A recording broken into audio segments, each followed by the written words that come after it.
Welcome to the 2021 Local Advisory Council update for Anderson County. My name is Krissy DeAlejandro. I'm the Executive Director of tnAchieves.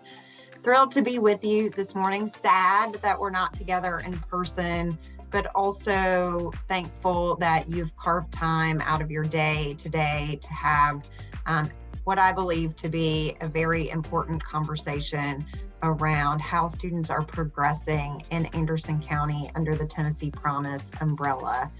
When we launched tnAchieves, now tnAchieves, in 2008, it was incredibly important to us that we remain as local as possible. So these updates are part of our commitment, but please know that this is meant to be a conversation. And so at any point, please feel free to interrupt me, to ask questions, to ask for points of clarification if needed. And I'm always here for feedback. So we love feedback at tnAchieves on how we can best serve students. So in an effort to be mindful of everyone's time this morning, we are going to just jump right in.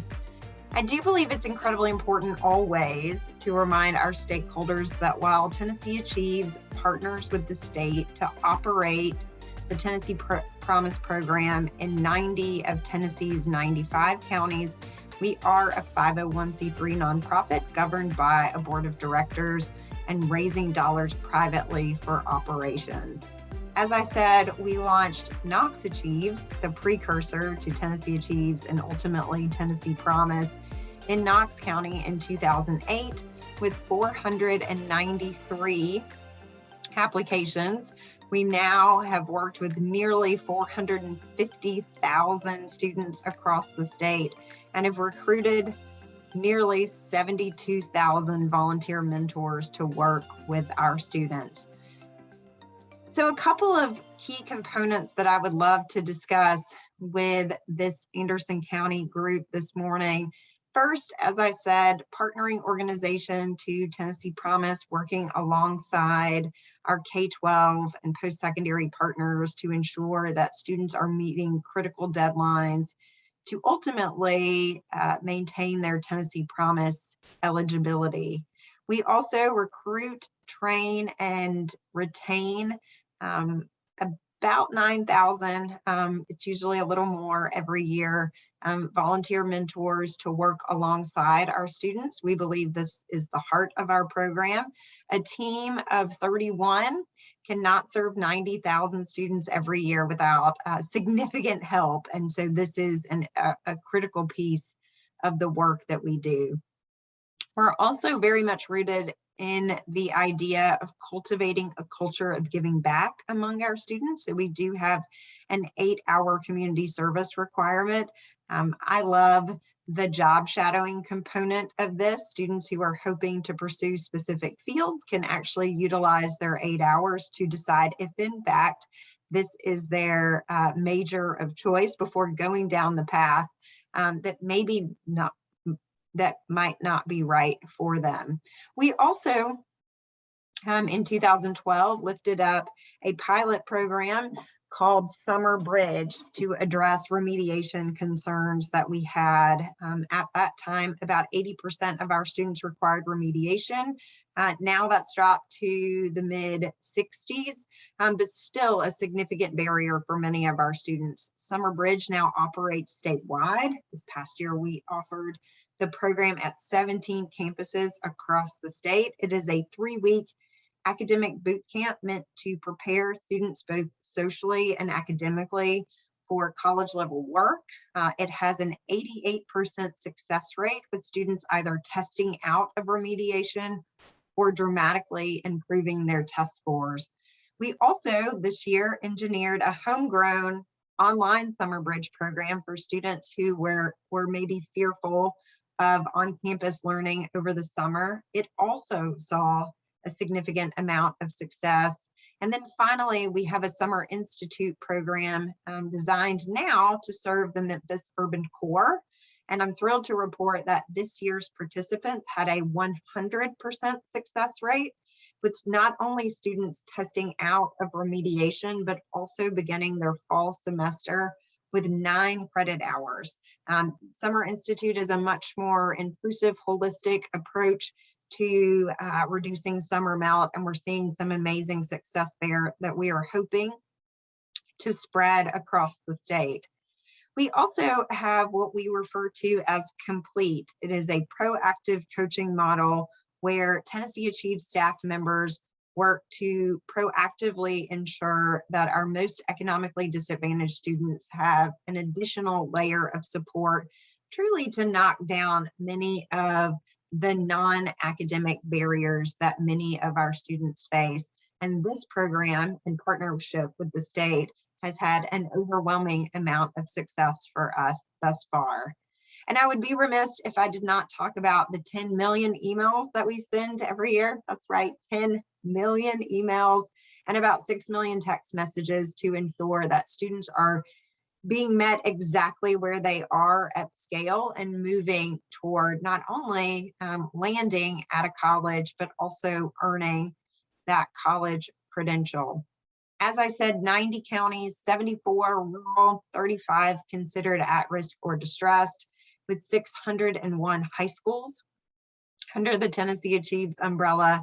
We work with 67 post-secondary institutions, and you can see here 79% of our students are enrolling at a community college, 11% enrolling at a Tennessee College of Applied Technology, with the final 10% enrolling at a four-year institution offering an associate's degree program. 90,000 students coming through our program every year. 60,000 of those are new high school seniors that we take ownership of in early November.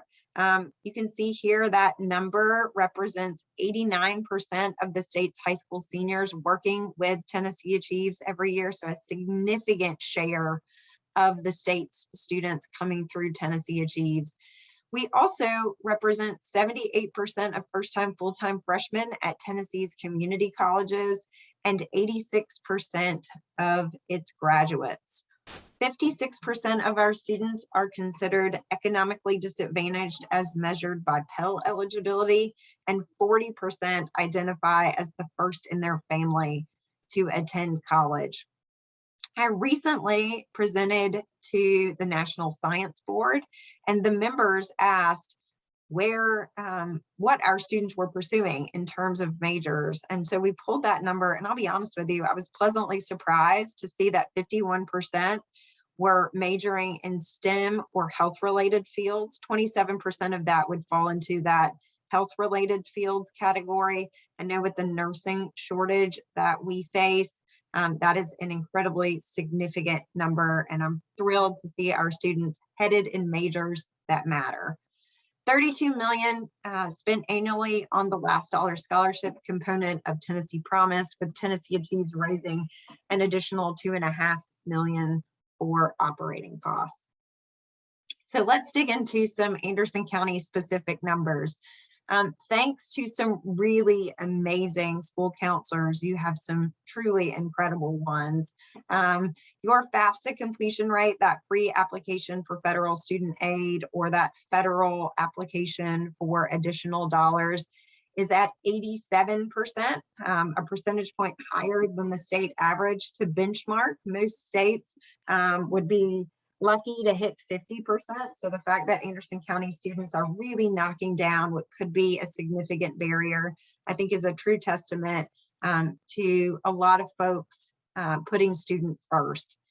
You can also see here our 3.4 million hours given back by our students in community service across the state, with 41,000 of those hours coming specifically from Anderson County. Our board chairman, Randy Boyd, calls Tennessee Achieves the largest community service program in the state. I'm not actually sure if that's true, but we've been running with the accolade because no one has told us otherwise at this point.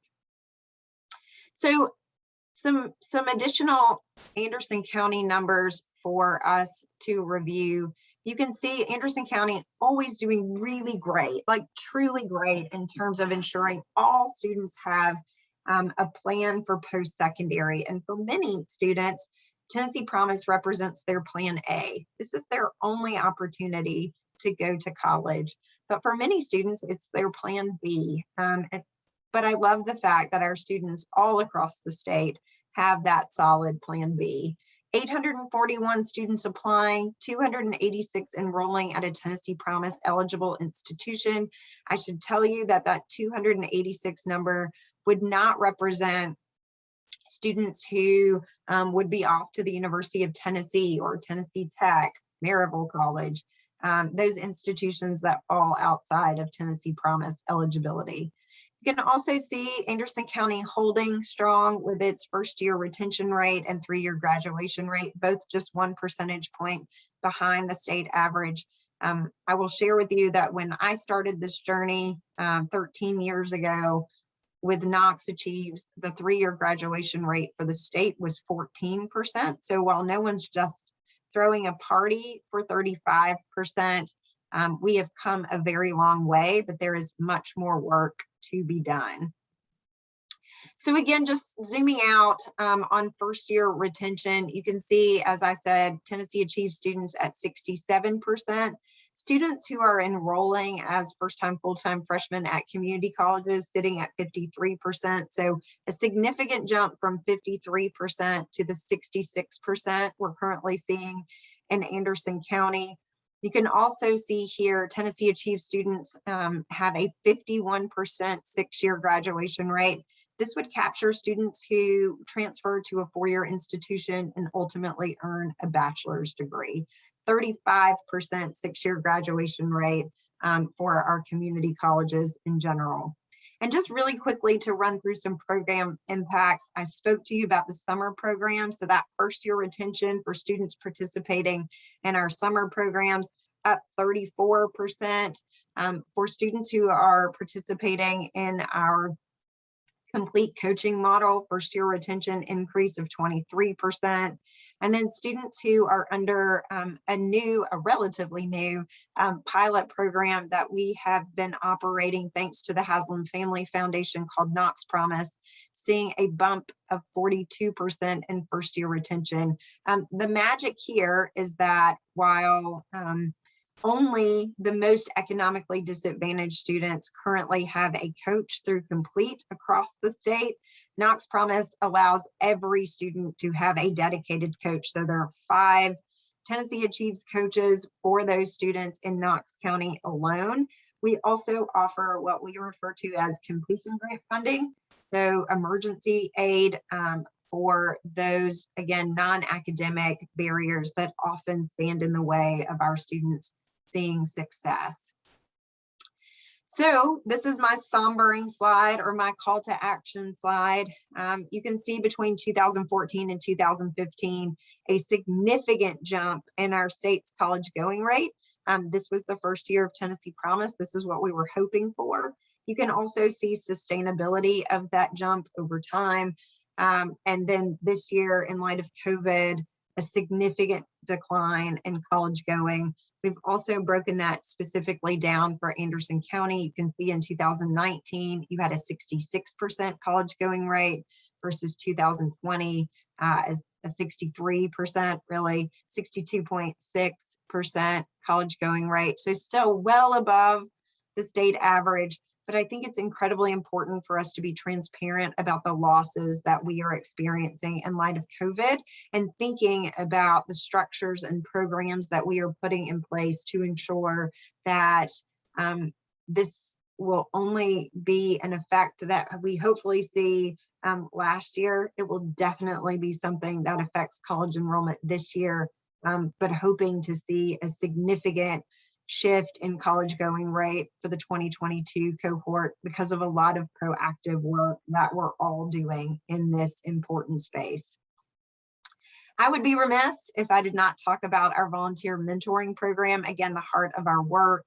The class of 2022 mentors, the role will remain the same, that task manager, making sure students are meeting critical deadlines, the resource answering student questions about what's a semester, what's a credit hour, and then finally to be that encouragement, someone who can normalize college. I always tell mentors, Tell them you failed your first math test, right? That is a normal thing. Maybe not every mentor did that, but I certainly did.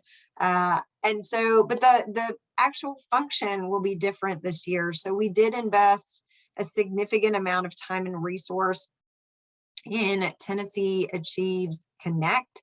It is an online platform that provides mentors an opportunity to see where their students are in terms of those critical milestones from high school to college in near real time. So we're pulling that data from all sorts of different sources and placing this so that the mentors can see exactly where their students are. They can also video chat or just chat with their students in this platform. I am still mentoring students. I have every year, and I love that it's all housed in one place. I also love how far we've come in terms of providing this information to our mentors so they can be successful. So Connect will stay for all mentors.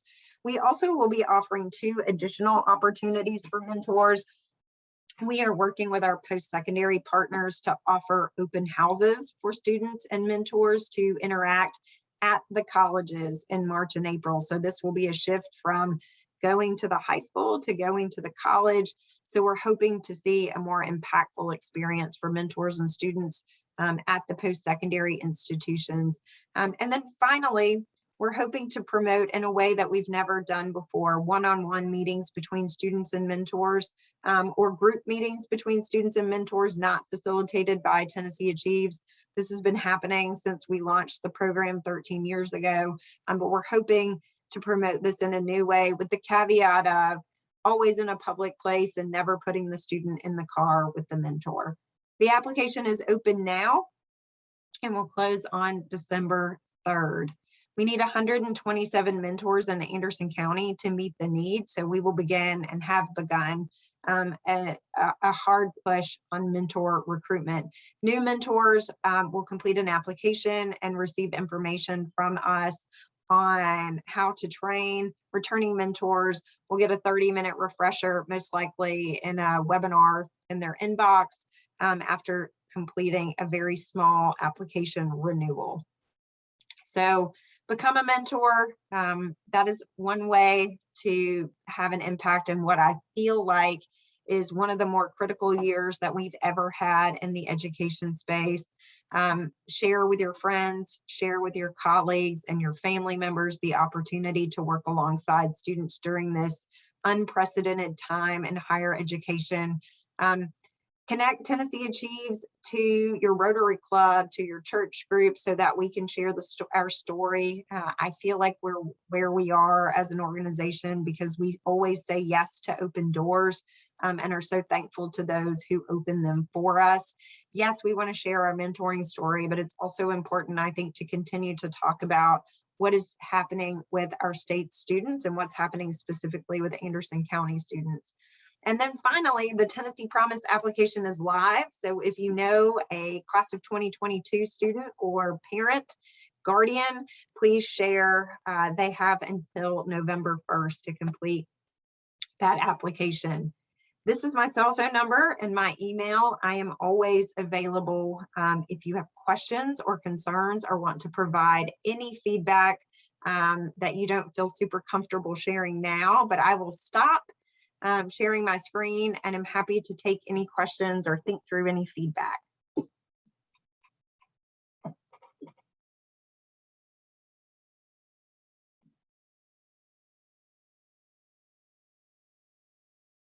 Karen, I think you may be on mute. It looks like you're trying to talk. Sorry.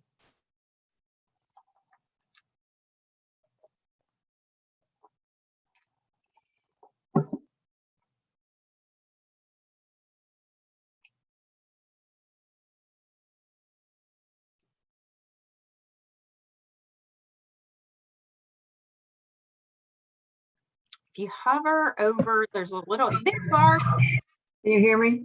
I can, yes, ma'am. Okay. Will you be sending former mentors a way to reapply for next year? Because I haven't received anything. That will be coming soon. Okay. This comes to our email address? It does. All right. Now, as far as the group that we've just mentored, they all started school last week and this week, ones I had did. Yes. Are we going to do anything else with them? Or are we done with them? No, we'll ask you to check in with them at least one more time in the next 4 weeks to make sure that they're off to a strong start and report that back to us. Yes, so in many ways you're nearly done, but we do want the mentors to check in with the students one more time. I guess that's it for me. Okay, thank you. Great questions. Anyone else? Questions, feedback?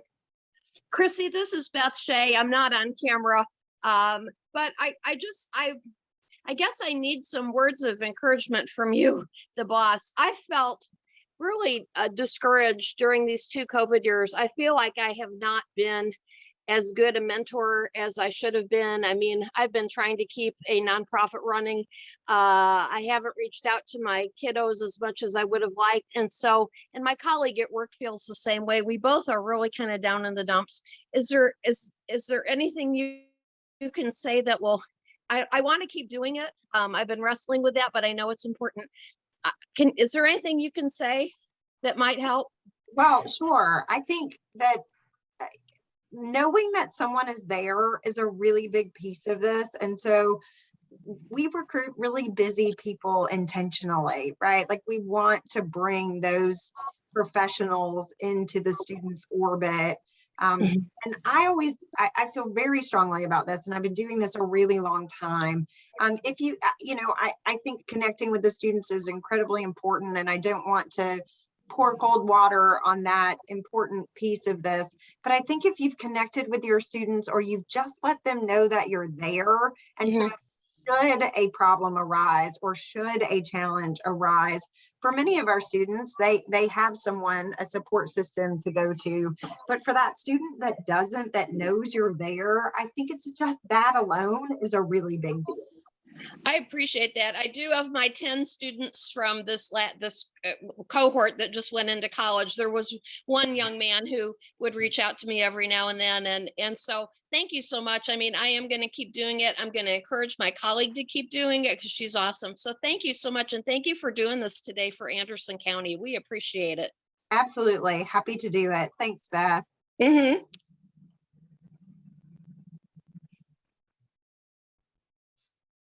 Well, with no other questions, like I said, feel free to reach out to me anytime. Super thankful, as I said in my comments, and I mean this. I've been here from the very beginning, and I understand the time and commitment and also frustration that many of our mentors face. The students are never as communicative as we want them to be, but I do feel like one human makes all the difference in the world. So if you get 10 students and you are answering a question for one human, maybe that's the question they need to have answered. And so I can't thank you enough for continuing to dig in with us. As I said, I think this year is more critical than any other year we've had. So I'm hoping to work alongside you all again. Thank you so much for your time. Bye. Bye.